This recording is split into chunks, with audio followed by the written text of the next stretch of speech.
ചേട്ടാ നമസ്കാരം. നമസ്കാരം. നമ്മുടെ സംസ്ഥാനം കേരളം കേരളം ഇടയ്ക്കിടയ്ക്ക് നമ്മുടെ മുഖ്യമന്ത്രി പിണറായി വിജയൻ പ്രോഗ്രസ് റിപ്പോർട്ട് ഇറക്കും. അതായത് സർക്കാരിന്റെ പ്രോഗ്രസ് റിപ്പോർട്ട് ഇറക്കി ഊറ്റം കൊള്ളുന്നത് നമുക്ക് കാണാനായിട്ട് സാധിക്കും. നമ്മൾ അത് ചെയ്തു ഇത് ചെയ്തു. പക്ഷെ ഊറ്റം കൊള്ളുന്നതിൽ പലതിലും ഓരോരോ മന്ത്രിമാരാണ് ഞങ്ങളാണ് ഏറ്റവും മികച്ച മന്ത്രി, ഇതാണ് ഏറ്റവും മികച്ച മന്ത്രി, ഈ മന്ത്രിയുടെ ചെയ്തി ഇങ്ങനെയാണ്, ആ മന്ത്രിയുടെ ചെയ്തി ഇങ്ങനെയാണ് എന്നൊക്കെ പറഞ്ഞുള്ള പ്രോഗ്രസ് കാർഡാണ്. അല്ലാതെ ജനങ്ങൾക്ക് വേണ്ടി ഇവർ എന്ത് ചെയ്തു എന്നുള്ളതിനെ കുറിച്ചുള്ള ഒരു പ്രോഗ്രസ് കാർഡ് ഇതുവരെ ഇറക്കിയിട്ടില്ല എന്നുള്ളത് ഒരു വസ്തുതയാണ്.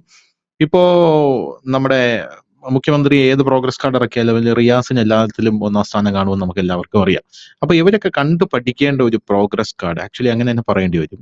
ഉത്തർപ്രദേശ് സർക്കാർ ഇറക്കിയിട്ടുണ്ട്. യോഗി ആദിത്യനാഥ് ഉത്തർപ്രദേശിന്റെ തലപ്പത്ത് മുഖ്യമന്ത്രിയായി ഭരണമേറ്റതിനു ശേഷം അദ്ദേഹം ഇറക്കിയ ഒരു പ്രോഗ്രസ് കാർഡാണ് ഇന്നത്തെ ഏറ്റവും രാജ്യം ചർച്ച ചെയ്യുന്ന ഒരു വാർത്ത എന്ന് പറയുന്നത്.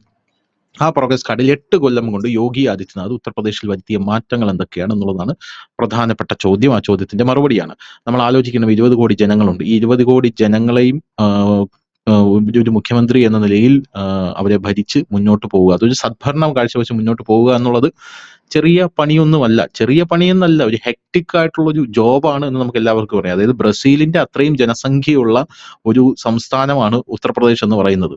ആ ബ്രസീലിന്റെ അത്രയും ജനസംഖ്യയുള്ള ഒരു സംസ്ഥാനത്ത് പോരാത്തതിന് സിവിക് സെൻസ് തീരെ ഇല്ലാത്ത ഒരു ജനത എന്ന് നമുക്ക് വേണമെങ്കിൽ പറയാം. വേണമെങ്കിൽ അത് ഇൻവേർട്ടഡ് കോമയിലാണ്, വേണമെങ്കിൽ പറയാം. കാരണം ഉത്തർപ്രദേശിലെ ജനങ്ങൾ അവര് പല കാര്യങ്ങളിലും ഏറെ പിന്നോട്ടാണ് എന്നാണ് നമ്മുടെ രാജ്യത്ത് പല സ്ഥലങ്ങളിലും, പ്രത്യേകിച്ച് കേരളത്തിൽ ചർച്ച ചെയ്യപ്പെടുന്നത് നമുക്ക് എല്ലാവർക്കും അറിയാം. അതിന് ഒരുപാട് കാരണങ്ങളുണ്ട്. ഉത്തർപ്രദേശിലെ ജനങ്ങൾ പിന്നോട്ടാകാനും കേരളത്തിലെ ജനങ്ങൾ 100% ലിറ്ററസി ആവാനും ഒരുപാട് കാരണങ്ങളുണ്ട് എന്ന് നമുക്ക് എല്ലാവർക്കും അറിയാം. കാരണം ഒന്നാമത്തെ കാര്യം ഈ മുഗളന്മാരുടെ അവരുടെ അധിനിവേശം, അത് കഴിഞ്ഞ് ബ്രിട്ടീഷുകാരുടെ അധിനിവേശം, അത് കഴിഞ്ഞ് ഇന്ത്യയും പാകിസ്ഥാനും പിളർന്നപ്പോൾ അവരനുഭവിച്ച യാതനകൾ, ഇതൊക്കെ ഏറ്റവും കൂടുതൽ ബാധിച്ചിരിക്കുന്ന ഉത്തരേന്ത്യയാണ്. സത്യം പറഞ്ഞാൽ കേരളത്തിൽ ഇതിന്റെ ഒന്നും ഗ്രാവിറ്റി അറിഞ്ഞിട്ടില്ല എന്ന് തന്നെ നമുക്ക് വേണമെങ്കിൽ പറയേണ്ടി വരും. ആ സമയത്തും കേരളം രാജാക്കന്മാരുടെ ഭരണത്തിൽ സുരക്ഷിതമായിരുന്നു. രാജാക്കന്മാരുടെ ഭരണത്തിൽ വലിയ രീതിയിലുള്ള നവോത്ഥാനങ്ങൾ കണ്ടുകൊണ്ടിരുന്നു എന്ന് നമുക്ക് പറയാനായിട്ട് സാധിക്കും. അപ്പോ ഉത്തർപ്രദേശ് ഇപ്പോൾ യോഗി ആദിത്യനാഥ് വന്ന ശേഷം പ്രധാനമായും അദ്ദേഹത്തിന്റെ റിപ്പോർട്ട് കാർഡിലുള്ളത് ഇന്ത്യയിലെ രണ്ടാമത്തെ ഏറ്റവും വലിയ സമ്പദ് വ്യവസ്ഥയായി ഉത്തർപ്രദേശിനെ അദ്ദേഹം മാറ്റിയെടുത്തു എന്നാണ് നമുക്ക് മനസ്സിലാക്കാൻ സാധിക്കുന്നത്. അത് ചെറിയൊരു കാര്യമല്ല. ഇന്ത്യയിലെ $5 ട്രില്യൺ സമ്പദ് വ്യവസ്ഥയാക്കാനുള്ള പ്രധാനമന്ത്രിയുടെ ദൗത്യത്തിൽ UP നിർണായക പങ്ക് വഹിച്ചതായിട്ടാണ് ഈ റിപ്പോർട്ട് കാർഡിൽ നിന്ന് നമുക്ക് മനസ്സിലാകുന്നത്. രാജ്യത്തെ രണ്ടാമത്തെ വലിയ സമ്പദ് വ്യവസ്ഥയായി UP മാറി. പോരാത്തതിന് ഇനി ഒന്നാമത്തെ വലിയ സമ്പദ് വ്യവസ്ഥയായി മാറാൻ പോവുകയാണ് ഉത്തർപ്രദേശ്. ഉത്തർപ്രദേശിലെ നോയിഡയിലൊക്കെ നമ്മുടെ കേരളത്തിലെ വ്ളോഗേഴ്സ് ഒക്കെ ചെന്ന് കഴിഞ്ഞിട്ട് അവര് ചോദിക്കുന്നത്, മുഖ്യമന്ത്രി പിണറായി വിജയൻ ഇവിടെ നിന്നുകൊണ്ട് എന്ത് മാറ്റമാണ് കേരളം മാറിയിരിക്കുന്നത്, ന്യൂയോർക്ക് നിലവാരത്തിലുള്ള റോഡുകളൊക്കെ ആണല്ലോ എന്ന് പറയുമ്പോഴും യഥാർത്ഥത്തിൽ നോയിഡ കണ്ടു കഴിഞ്ഞാൽ നമുക്ക് ടോക്കിയോയിലോ പാരീസിലോ ജപ്പാനിലോ ഒക്കെ നിൽക്കുന്ന ഒരു ഫീലാണ് നമുക്ക് യഥാർത്ഥത്തിൽ തോന്നുന്നത്. അത് ഞാൻ വെറുതെ പറയുന്നതല്ല. ഈ വ്ളോഗേഴ്സ്, നമ്മുടെ കേരളത്തിലെ വ്ളോഗേഴ്സ് തന്നെയുണ്ട്. അവർ ഉത്തർപ്രദേശിലെ നോയിഡയിൽ പോയിട്ടുണ്ട്. നോയിഡയിൽ പോയിട്ട് അവർ റീൽസും കാര്യങ്ങളൊക്കെ ചെയ്തിട്ടുണ്ട്. അതിൽ കണ്ടാൽ തന്നെ നമുക്ക് മനസ്സിലാവും. ഞാൻ പോലും ഞെട്ടിപ്പോയി. 2017 12.75 ലക്ഷം കോടി രൂപയായിരുന്ന UPയുടെ സമ്പദ് വ്യവസ്ഥ ഇരട്ടിയിലധികം വർദ്ധിച്ച് 27.5 ലക്ഷം കോടിയായി എന്നാണ് പറയാൻ സാധിക്കുന്നത് ഈ റിപ്പോർട്ട് കാർഡിൽ. പോരാത്തതിന് ഇന്ത്യൻ പ്രധാനമന്ത്രിയുടെ ഏറ്റവും വലിയ സ്വപ്നമായിട്ടുള്ള 5 ട്രില്യൺ എന്ന് പറയുന്ന സമ്പദ് വ്യവസ്ഥയിൽ രാജ്യത്തെ കൊണ്ടെത്തിക്കാനായി ഉത്തർപ്രദേശ് നിർണായകമായ പങ്ക് വഹിക്കുന്നു എന്നുള്ളതാണ് ഇതിൽ ഏറ്റവും വലിയ കാര്യം. ആളോഹരി വരുമാനം 1,24,000 ഉയർന്നു. 46,000 രൂപയിൽ നിന്ന്, ഓർക്കണം 20 കോടിയാണ് ജനസംഖ്യ എന്നുള്ളത്. 2000 മുതൽ 2017 വരെ 3,300 രൂപയായിരുന്ന വിദേശ നേരിട്ടുള്ള നിക്ഷേപം 14,808 കോടി രൂപയായി ഉയർന്നു. ബാങ്കിംഗ് ബിസിനസ് 29.66 ലക്ഷം കോടി രൂപയായി വളർന്നു. 12.30 ലക്ഷം കോടിയായിരുന്നു. കഴിഞ്ഞ 8 വർഷത്തെ സംസ്ഥാനത്തിന്റെ യാത്രയ്ക്ക് ടീം വർക്ക്, വ്യാപ്തി, വൈദഗ്ധ്യം, വേഗത എന്നിവ കൂട്ടായ മനോഭാവമാണ് അവിടെ ഏറ്റവും വലിയ ഇതായത് എന്ന് പറഞ്ഞ ഏറ്റവും വലിയ തുണയായതെന്നാണ് യോഗി ആദിത്യനാഥ് പറയുന്നത്. കർഷക ആത്മഹത്യ വളരെ കുറഞ്ഞു. വളരെ കുറഞ്ഞു എന്ന് പറഞ്ഞാൽ തുലവും തുച്ഛമായി എന്ന് നമുക്ക് പറയേണ്ടി വരും. പോരാത്തതിന് കലാപങ്ങളാണ് ഉത്തർപ്രദേശിനെ പിടിച്ച് കുലുക്കിയിരുന്ന വേറൊരു പ്രധാനപ്പെട്ട കാര്യം. ഉത്തർപ്രദേശിൽ കലാപങ്ങൾ ഇപ്പോൾ മഷിയിട്ട് നോക്കിയാൽ കാണാത്തൊരു സാഹചര്യമായി. എന്തെങ്കിലും കലാപം വരണമെങ്കിൽ കേരളത്തിൽ നിന്ന് കാപ്പനയൊക്കെ പോലുള്ള വല്ല പോപ്പുലർ ഫ്രണ്ടുകാരും അവിടെ ചെല്ലണം. അങ്ങനെയാണെങ്കിൽ അതിർത്തി കിടക്കുന്ന മുമ്പ് യോഗി ആദിത്യനാഥ് പിടിച്ചകത്തിടും എന്നുള്ളതാണ് വേറൊരു പ്രധാനപ്പെട്ട കാര്യം.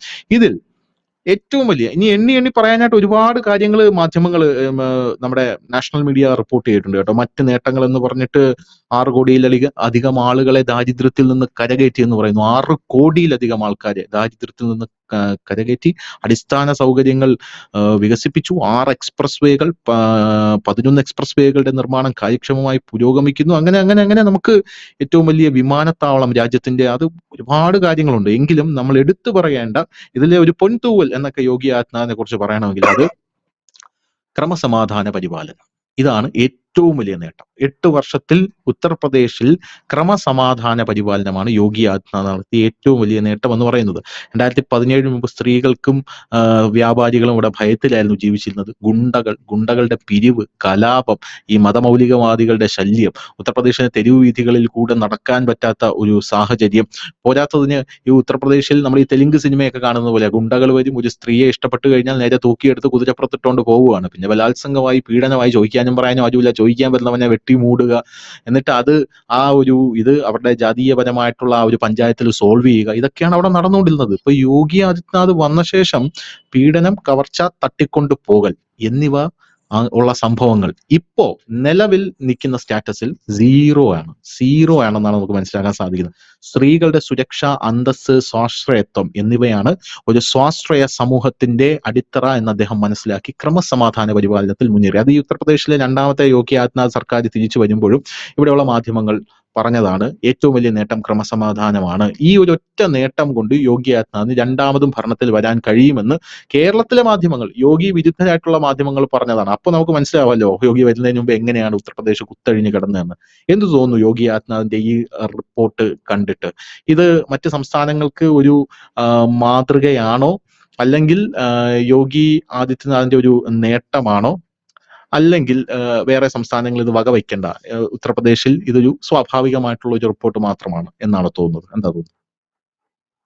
എനിക്ക് തോന്നുന്നത് ഇന്ത്യയുടെ ചരിത്രത്തിൽ ആദ്യമായിട്ടാണ് ഇങ്ങനെ ഒരു സമഗ്ര റിപ്പോർട്ടിംഗ് അവതരണം. ഇപ്പൊ സ്വാഭാവികമായി മനുഷ്യ നേരത്തെ സൂചിപ്പിച്ചു കണക്ക് നമ്മുടെ കേരളമൊക്കെ റിപ്പോർട്ട് പറയാറുണ്ട്. ചാനലിൽ വന്നിരുന്നിട്ട് തള്ളിയിട്ട് പോയിട്ട് കാര്യമില്ല, അല്ലെങ്കിൽ അടുപ്പ് കൂട്ടിയിരുന്ന് ചർച്ച ചെയ്തിട്ട് നമ്മൾ ഒന്നാമതാണെന്ന് പറഞ്ഞിട്ട് കാര്യമില്ല. ഒരു റിപ്പോർട്ട് എങ്ങനെയാണ് അവതരിപ്പിക്കുന്നതെന്ന് യോഗിയെ കണ്ടുപിടിക്കും. 3 ദിവസം സംസ്ഥാന മന്ത്രിസഭയിലെ എല്ലാ മന്ത്രിമാരെയും നിരത്തി ഇരുത്തിക്കൊണ്ട് വിദ്യാർത്ഥികൾ, കർഷകർ, വനിതകൾ, ലോകത്തുള്ള കംപ്ലീറ്റ് മീഡിയാസിനെ വിളിച്ചു ഇരുത്തി സാമ്പത്തിക വിദഗ്ധരെ ഇരുത്തിക്കൊണ്ട് 3 ദിവസമായിട്ടാണ് ഈ റിപ്പോർട്ട് അവതരിപ്പിച്ചത്. അതല്ലാതെ ചാനലിൽ വന്നിരുന്ന് നമ്മൾ അത് ചെയ്തു ഇത് ചെയ്തു എന്നല്ല പറഞ്ഞു. സമഗ്രമായ റിപ്പോർട്ട്. അതായത് 3 ദിവസം കൊണ്ടാണ് ആ റിപ്പോർട്ട് പൂർത്തിയാക്കിയത്. അതായത് സാധാരണ പ്രസ്സിന് കൊടുക്കുന്ന ഒരു പ്രസ് നോട്ട് അല്ല ഈ സാധനം.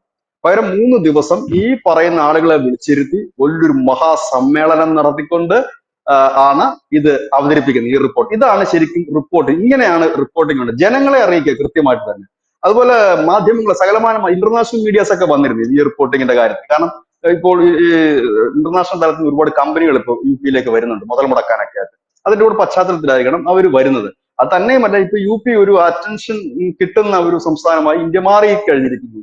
അപ്പൊ ഈ ഒരു സാഹചര്യത്തിലാണ് ഇനി ആ അവതരിപ്പിച്ച റിപ്പോർട്ടിൽ എല്ലാം കൃത്യം എണ്ണമിട്ട് പറയുന്നുണ്ട്. ഏതാണ്ട് 75 ജില്ലകളിലായിട്ട് 25 കോടി ജനമുണ്ടെന്നാണ് കരുതുന്നത് UP-യിൽ. കാരണം ആ സെൻസസിന്റെ യഥാർത്ഥ കണക്ക് നമുക്ക് കിട്ടിയിട്ടില്ല. സെൻസസിന്റെ നടപടികൾ നടക്കാതായിട്ട് ഇപ്പൊ എത്ര 10 വർഷത്തിന് മേളിലെ, 12 വർഷം 13 വർഷം.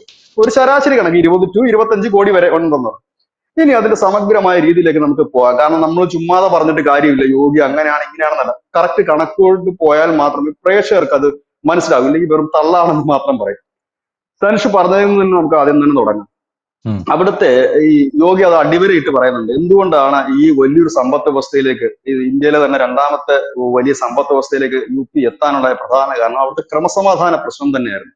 കാരണം ഈ പെൺകുട്ടികൾക്ക് വഴി നടക്കാൻ കഴിയാത്ത സാഹചര്യം, അവർക്ക് പുറത്തിറങ്ങാൻ കഴിയാത്ത സാഹചര്യം, ഒപ്പം തന്നെ അവരുടെ വ്യാപാരികളും ഈ UP-യിലൊക്കെ കടക്കാർക്ക്, ചെറിയ കടക്കാരാണെങ്കിൽ ഹഫ്ത പിരിക്കുന്നവരുണ്ട്. ഹഫ്ത ലോക്കൽ ഗുണ്ടകളൊക്കെ ചെന്നിട്ട് ഡെയിലി പിരിവുണ്ട്, ഹഫ്ത പിരിക്കുക. ഇതൊക്കെ മൂലം പല വ്യാപാരികൾക്കും കച്ചവടം ചെയ്യാൻ കഴിയാത്ത സാഹചര്യം, കച്ചവടം നിർത്തിപ്പോകുന്ന സാഹചര്യം, പുതിയ വ്യവസായങ്ങൾ തുടങ്ങാൻ കഴിയാത്ത സാഹചര്യം, ഇങ്ങനെയൊക്കെ ഉണ്ട്. ഇത് എന്തുകൊണ്ട് സംഭവിച്ചു എന്ന് ചോദിച്ചാലാണ് ഞെട്ടിപ്പിക്കുന്ന ഒരു വിവരമാണ് പുറത്തു വരുന്നത്. അതായത് 2017 വരെ 1.5 ലക്ഷം പോലീസിന്റെ തസ്തികകൾ ഒഴിഞ്ഞു കിടക്കുകയാണ് സംസ്ഥാനത്ത്. പോലീസ് ഇല്ലാതെ എങ്ങനെയാണ് ഈ ക്രമസമാധാനം? മുമ്പോട്ട് കൊണ്ടുപോകും. അവിടെ ഈ 2017 വരെയുള്ള ക്രമസമാധാന നില എന്ന് പറഞ്ഞ് സമാജ്വാദി പാർട്ടിയുടെയും കോൺഗ്രസിന്റെയും ഗുണ്ടകളായിരുന്നു ഓരോ ഏരിയയും ഭരിച്ചുകൊണ്ടിരുന്നത്. അവരാണ് തീരുമാനിക്കുന്നത്. അവരിന്നാനുള്ള സ്ഥലം വേണമെന്ന് പറയുമ്പോൾ അതിങ്ങനെ എഴുതി മേടിക്കുക. അവരെ അവരുടെ നല്ല കൃഷി നടക്കുന്ന പാടങ്ങൾ ഇങ്ങനെ എഴുതി മേടിക്കുക. സ്ത്രീകളെ വഴി കണ്ടു കഴിഞ്ഞാൽ പട്ടാപ്പകൽ പോലും ബലാത്സംഗം ചെയ്യുക. അങ്ങനെ നടന്നിടത്തുനിന്നാണ് യോഗി ഈ പരുവത്തിലേക്ക് എത്തിക്കാൻ അദ്ദേഹം ആദ്യം ചെയ്ത കാര്യങ്ങൾ. പോലീസിൽ അദ്ദേഹം എന്തൊക്കെ കാര്യങ്ങൾ ചെയ്തു എന്ന് നമുക്ക് നോക്കാം.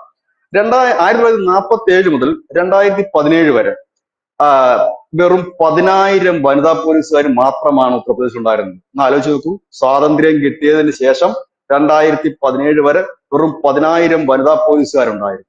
2017 ശേഷം ഇന്ന് വരെ ടോട്ടൽ വനിതാ പോലീസുകാരുടെ എണ്ണം 26,000 അതായത് 14% ഉണ്ടായിരുന്നിടത്ത് നിന്ന് 35% വനിതാ പോലീസുകാരുടെ എണ്ണം വർദ്ധിച്ചിരിക്കുന്നു. 3 വനിതാ ബറ്റാലിയൻ തന്നെ രൂപീകരിച്ചിട്ടുണ്ട്. അപ്പം വനിതകൾ കൂടുതലായി ആക്രമിക്കപ്പെടുന്ന ഒരു സംസ്ഥാനത്ത് വനിതാ പോലീസുകാരുടെ എണ്ണം കൂടുതൽ വേണ്ടേ? അനിവാര്യമല്ലേ? അതും ഇത്ര കോടി ജനം കിടക്കുന്നിടത്ത്. അവിടെ അപ്പൊ ഒന്ന് ആലോചിച്ച് നോക്കൂ.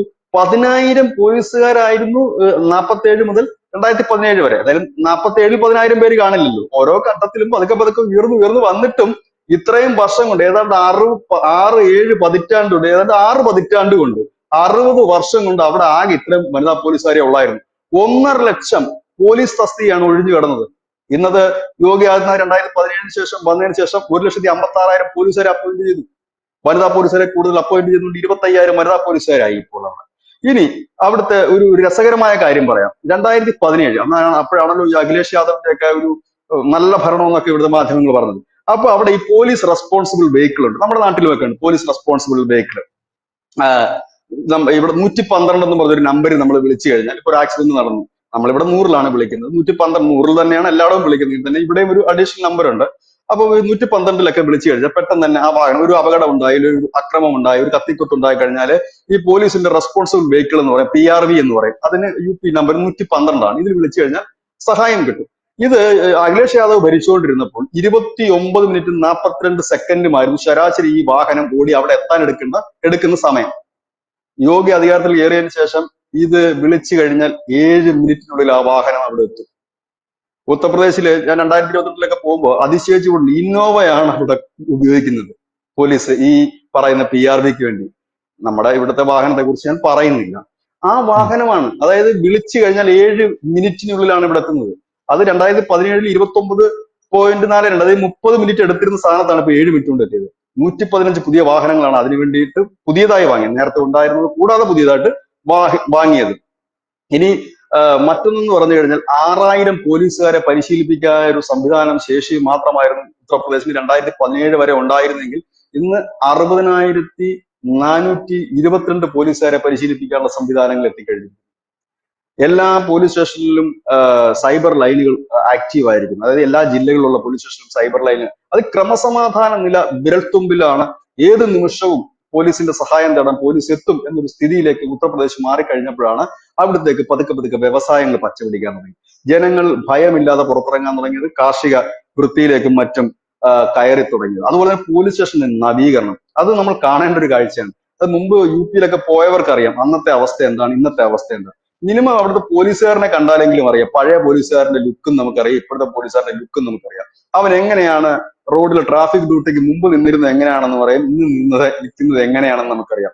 അങ്ങനെ ആ കൃത്യമായി തന്നെ ക്രമസമാധാന പരിപാലനത്തിൽ വലിയ ഒരു മേൽക്കൈ അവിടെ കൊണ്ടുവന്നു. എപ്പോഴും നമുക്ക് വേണ്ട ഒരു സ്റ്റേറ്റിനെ സംബന്ധിച്ച് ലോ ആൻഡ് ഓർഡർ കൃത്യമായിരിക്കണം, ശക്തമായിരിക്കണം. എങ്കിൽ മാത്രമേ ആ സംസ്ഥാനത്ത് സ്ട്രോങ് ആയിട്ട് മുമ്പോട്ട് പോകാൻ കഴിയൂ. അതിൽ യോഗി ആദിത്യനാഥ് കൃത്യമായി തന്നെ അതിന്റെ കണക്കാണ് പുറത്തുവിട്ടിരിക്കുന്നത്. ഇനി നമുക്ക് തൊഴിലില്ലായ്മയുടെ കാര്യത്തിലേക്ക് വരാം. 2017-ലെ കണക്കനുസരിച്ച് തൊഴിലില്ലായ്മ UP-യിൽ 19% ഈ 8 വർഷം കൊണ്ട് തൊഴിലില്ലായ്മ നിരക്ക് കുറഞ്ഞത് 3% എത്തി. അതിൽ അദ്ദേഹം എടുത്തു പറയുന്നു എങ്ങനെ കുറഞ്ഞു എന്നുള്ളത്. 8 ലക്ഷം പേർക്ക് 8 വർഷം കൊണ്ട് സർക്കാർ ജോലി നൽകി. അതിൽ തന്നെ 35% വനിതകളാണ്. ശ്രദ്ധിക്കേണ്ട കാര്യമാണ്. 2 കോടി ആളുകൾ സ്വയം തൊഴിലിലേക്ക് മാറി. അങ്ങനെ 2 കോടി 8 ലക്ഷം പേർ അത് തന്നെയായി. അതാണ് ഈ തൊഴിലില്ലായ്മ നിരക്ക് കുറഞ്ഞതിന്റെ ഒരു പ്രകടമായ ഉദാഹരണമാണ് ഈ പറഞ്ഞത്. ഇനി മറ്റ് അനുബന്ധ തൊഴിലുകളും മറ്റും ചെയ്യുന്നവരുടെ കണക്ക് ഇതിനകത്ത് വന്നിട്ടില്ല. ഇനി മറ്റൊന്ന് ഈ പറയുന്ന കയറ്റുമതി. 2017 വരെ കയറ്റുമതി 86,000 കോടി ആയിരുന്നിടത്ത് നിന്ന് ഇന്നത് 2 ലക്ഷം കോടിയായി. കാരണം ഒരുപാട് കാർഷിക ഉൽപ്പന്നങ്ങളുള്ള ഒരു സംസ്ഥാനമാണ് ഉത്തർപ്രദേശ്. ഗോതമ്പായാലും ഉരുളൻകിഴങ്ങായാലും കരിമ്പായാലും പഞ്ചസാരയായാലും ഇപ്പോൾ ഇതാ എഥനോളിന്റെ അനവധി ഫാക്ടറികൾ വന്നു കഴിഞ്ഞിരിക്കുന്നു. കാരണം നമ്മളിപ്പോ ഈ വാഹനങ്ങളിലൊക്കെ കൂടുതലായിട്ട് അത് ഉപയോഗിക്കുന്നുണ്ട്. അപ്പൊ അതിൻ്റെതായ കാര്യങ്ങൾ വന്നു കഴിഞ്ഞിരിക്കുന്നു. ഇനി നമുക്ക് ബാക്കിയുള്ള കാര്യങ്ങളിലേക്ക് പോകുമ്പോൾ അവിടുത്തെ 2017 വരെ ആ സംസ്ഥാനത്തിന്റെ ഒരു സാമ്പത്തിക അവസ്ഥ എന്ന് പറഞ്ഞു കഴിഞ്ഞാൽ 17.75 ലക്ഷം കോടിയായിരുന്നെങ്കിൽ ഇന്നത് 27.5 ലക്ഷം കോടിയായി മാറിയിരിക്കുന്നു. ആളോഹരി വരുമാനം ധനുഷ് നേരത്തെ സൂചിപ്പിച്ചു, 46,000-ൽ നിന്ന് 1,24,000 കോടിയായി ഉയർന്നിരിക്കുന്നു. ഇത്രയും കോടി ജനം, 25 കോടി ജനമുണ്ടെന്ന് ആലോചിക്കണം, വലിയ സ്റ്റേറ്റ് ആണെന്ന് ആലോചിക്കണം. കേരളത്തിന്റെ എത്രയാണെന്ന് ഞാൻ ചോദിക്കുന്നില്ല. ഇനി വിദേശ നിക്ഷേപം 2017 ഉണ്ടായിരുന്നത് 3,300 കോടി വിദേശ നിക്ഷേപം മാത്രമാണ് 2017 വരെ മാത്രം വന്നു. എന്നാൽ 2017 തൊട്ട് 2024 ആയപ്പോഴേക്കും യുടെ വിദേശ നിക്ഷേപം എത്രയായി? 14,808 കോടിയായി. ഈ 3,300-ൽ നിന്ന് 14,808 കോടിയിലേക്കാണ് വിദേശ നിക്ഷേപം വന്നത്. വിദേശത്തുനിന്നുള്ള മുതൽ മുടക്കുകൾ അവിടെ എത്തിയത്. അതുപോലെ ബാങ്കിങ് ബിസിനസ്, കാരണം ഒരു സംസ്ഥാനത്തിന്റെ സാമ്പത്തിക ചലനം നമ്മൾ മനസ്സിലാക്കുന്ന അവിടുത്തെ ബാങ്കിങ് സെക്ടറിലുള്ള ചലനം കൊണ്ടാണ്. ഈ ബാങ്കിങ്ങിന്റെ ആ ബിസിനസ് 12.3-ൽ നിന്ന് 29.66% ഉയർന്നു. അതായത് ബാങ്കിങ് മേഖല ചലിച്ചു തുടങ്ങി. ലോൺ എടുക്കുന്നവരുണ്ടാകും, പൈസ ഡിപ്പോസിറ്റ് ചെയ്യുന്നവരുണ്ടാകും, മറ്റു രീതികളിൽ ഈ ബാങ്കിങ് പ്രക്രിയയിൽ പങ്കെടുക്കുന്നവരുണ്ടാകും. ഇതിന്റെയൊക്കെ ഇത്രയും ലക്ഷം കോടി രൂപയുടെ ബാങ്കിന്റെ ട്രാൻസാക്ഷനും മറ്റു കാര്യങ്ങളും നടക്കുന്നു. അതായത് 12.3-ൽ നിന്ന് 29.66 മാറിയിരിക്കുന്നു. അതുപോലെ ക്രെഡിറ്റ് ഡിപ്പോസിറ്റ് 46% കിടന്നിടത്ത് നിന്ന് 61%, അതായത് കൂടുതൽ പേർ പണം നിക്ഷേപിക്കാനും FD ഡിപ്പോസിറ്റ് ആയിട്ടൊക്കെ നൽകുവാനും ധൈര്യപ്പെട്ടു തുടങ്ങി. മുമ്പൊക്കെ എന്ന് പറഞ്ഞാൽ ഈ ബാങ്ക് കൊള്ളയടിക്കുന്ന ഒരു ചരിത്രമാണ് ക്ക് ഉണ്ടായിരുന്നത്. അതിന്റെ ഒരു ഭയപ്പാടുകളും വലുതായിട്ടുണ്ടായിരുന്നെങ്കിൽ ഇന്നത് മാറിയിരിക്കുന്നു. അത് വലിയൊരു തുക എന്നല്ല, ചെറുത് 500 രൂപയെങ്കിൽ 500 രൂപ, 1000 എങ്കിൽ 1000, 1000 കോടിയെങ്കിൽ 1000 കോടി, അങ്ങനെയൊക്കെ. അതായത് ഭീമാരു സ്റ്റേറ്റ് അല്ലെങ്കിൽ ദരിദ്രന്മാരുടെ സംസ്ഥാനം എന്നതിൽ നിന്ന് സമ്പന്നന്മാരുടെ സംസ്ഥാനത്തിലേക്ക് അത് വളർന്നുകൊണ്ടിരിക്കുന്നു എന്നുള്ളതാണ്. ഇനി മറ്റു കാര്യങ്ങളിലേക്ക് കൂടി നമ്മൾ വന്നു കഴിഞ്ഞാൽ 2 വിമാനത്താവളങ്ങളായിരുന്നു പ്രവർത്തനക്ഷമമായിരുന്നു 2017 വരെ. 2 വിമാനത്താവളങ്ങൾ. ഇന്ന് 4 ഇന്റർനാഷണൽ എയർപോർട്ട് ഉൾപ്പെടെ 16 വിമാനത്താവളങ്ങൾ ഉത്തർപ്രദേശിലുണ്ട്. ഇനി ടൂറിസം മേഖല. ടൂറിസം മേഖലയിൽ 2017 വരെ 21 കോടി വിനോദസഞ്ചാരികളാണ് എത്തിയതെങ്കിൽ 2023-ൽ, 24-ലും കുംഭമേള നമ്മൾ കൂട്ടിയിട്ടില്ല, 23-ൽ അത് 67 കോടിയായി ഉയർന്നു. അതായത് 21-ൽ നിന്ന് 67 കോടി രൂപയായി ഉയർന്നു.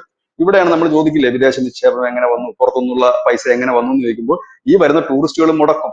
അതായത് ഈ വരുന്ന ടൂറിസ്റ്റുകൾ നമ്മുടെ നാട്ടിൽ വരുമ്പോൾ അവർ ഉപയോഗിക്കുന്ന വെഹിക്കിൾ, അവര് സ്റ്റേ ചെയ്യാൻ ഉപയോഗിക്കുന്ന ഹോട്ടല്, അവർ കഴിക്കുന്ന ഫുഡ്, ഒപ്പം തന്നെ അങ്ങനെയുള്ള ഒരു കാര്യങ്ങൾ, ഇങ്ങനെയൊക്കെയുള്ള അനവധി കാര്യങ്ങൾ കൂടെ അവർക്ക് നേടിയെടുത്ത വരുമാനം ഊഹിക്കാവുന്നതേ ഉള്ളൂ. അതുപോലെ തന്നെ യിൽ പ്രവർത്തിക്കുന്ന കമ്പനികളിൽ 132 ബോംബെ സ്റ്റോക്ക് എക്സ്ചേഞ്ചിൽ രജിസ്റ്റർ ചെയ്തിരിക്കുന്നത്, ലിസ്റ്റ് ചെയ്യപ്പെട്ടിരിക്കുന്ന കമ്പനി. അതായത് ആ കമ്പനികളുടെ മൂലധനം മാത്രം 3.68 ലക്ഷം കോടി രൂപയാണ്.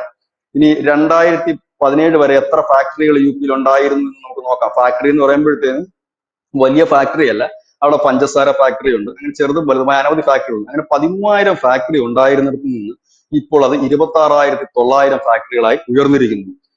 അതായത് എനിക്ക് തോന്നുന്നു ഗുജറാത്തിനോടൊക്കെ തന്നെ കിടപിടിക്കുന്ന രീതിയിലേക്കാണ് ഇപ്പോൾ അതിന്റെ ഒരു വളർച്ച എന്ന് തന്നെ നമുക്ക് പറയേണ്ടി വരും. അങ്ങനെ സമഗ്രമായി തന്നെ, ഞാൻ അതിനകത്ത് എല്ലാ പോയിന്റുകളും കൃത്യമായി എടുത്തിട്ടില്ല, പ്രധാനപ്പെട്ട പോയിന്റുകൾ മാത്രമാണ്. ആ പ്രധാനപ്പെട്ട പോയിന്റുകൾ തന്നെ വളരെ വിശദമായിട്ട് തന്നെ പറയുന്നു. ഇത്രയും പോയിന്റുകൾ മാത്രം മതി. കാരണം നമ്മുടെ കേരളത്തിലൊക്കെ നമുക്ക് ഇതിനോട് താരതമ്യം ചെയ്യാൻ പോലും ഒന്നുമില്ല. ഇവിടെ നമ്മൾ ചിന്തിക്കേണ്ടതായിട്ടൊരു കാര്യം എന്തെന്ന് ചോദിച്ചു കഴിഞ്ഞാൽ, നമ്മുടെ കേരളത്തിന്റെ ഒരു ജനസംഖ്യയോ വിസ്തൃതിയോ അല്ല യുപിയുടേത്.